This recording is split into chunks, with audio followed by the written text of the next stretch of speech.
everyone, this is Keith Scott from Apple City, Australia. I'm one of the voices that will make you loose. It's time to watch Relentless and Unstoppable.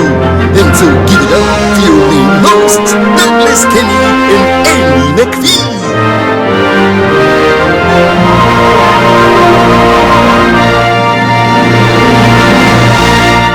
Sounds good, man. Sounds good. What got you into the Mercury to begin with?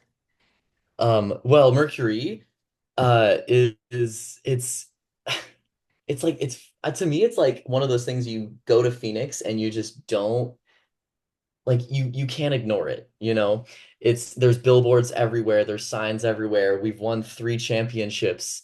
I mean, that's the Suns haven't even won any championships. So Mercury having 3 while Suns has 0, not to bash on the Suns, but um it's one of those things that the WNBA is so deeply important to Arizona and to Phoenix and to the culture that it's something that you just can't ignore. And Hip Hop Squad being such a amazing outlet for hip hop dance to flourish and to be put into a very bright spotlight, it's like, how could I say no? You know? Like, I can't blame you. I'd take advantage of the opportunity too, any way you can get him, if you're that passionate of a dancer. Yeah, so WNBA is for women, right? yes, Is it as big as the NBA? believe it or not, it's on track to be bigger. Yeah. There is um there is a couple of graphs that I've seen last season saying that it's projected that the WNBA will surpass NBA viewership um in a shorter amount of time than the NBA did. So it's skyrocketing and I'm here for it. It's so awesome to see. I think initially in the earlier stages of the league, it was not as popular. And I think now people are starting to wake up and to sort of realize, this is where it's really at. And I think that the viewership skyrocketing is the best thing ever. I agree. Women are just as capable as men of, everything. And, it's great that women are starting to now be respected for their abilities and to be able to showcase their abilities. Yeah, I fully agree. I saw somebody compare the two leagues, the NBA and the WNBA, and someone said the NBA is like a one-man show with 14 other supporting acts, Mhm. and the WNBA is where you can watch real basketball. And I think that's a wonderful comparison.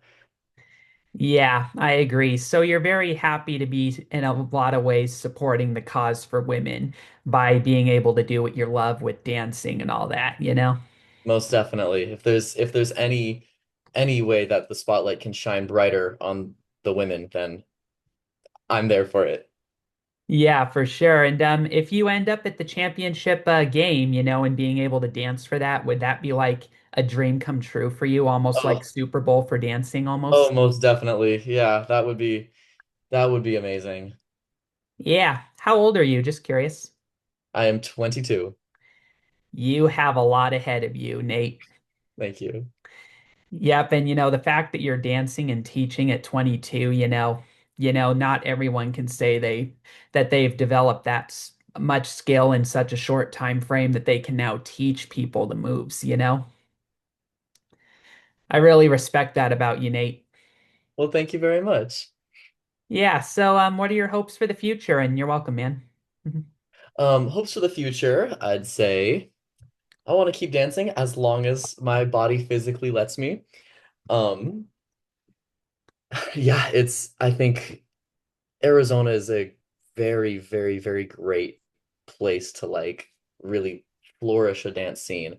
I think as far as like hotspots in the dance world go, you kind of hear places like New York and Vegas and California and Florida. You hear those places brought up a lot, but one that I really am starting to see in conversations more has been Phoenix and has been Arizona, and it's been like exciting to see because if I can stay a part of that, obviously, that's what I want. That's my future right there. Yeah. And what steps did you take to persevere in this goal? A lot of training, lots and lots of training, and a willingness to stick to it. There's a lot of like a lot of signs that can point in negative directions or signs that can point in ways that say, maybe it's time to hang up the coat or maybe time to stop. And it's not necessarily ignoring those signs, but respecting them and continuing to pursue what I love because it's I mean I can train and train and train and train Mhm. and I put in countless hours of work and I accredit that to where my talent has gotten to the point that it is today. And I also accredit sort of a gumption to stick with it and say, I'm gonna go audition for something. I'm gonna go do it. Even if I get a no, right? Even if they say no, no, thank you. I'll see you next year. Well, then I'll be there next year, right?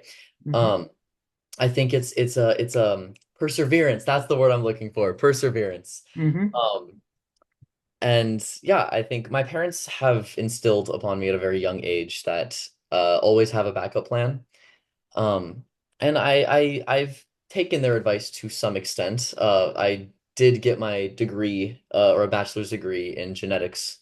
So I have a degree in something, but they knew since the beginning, I knew since the beginning that I never really wanted to use my degree.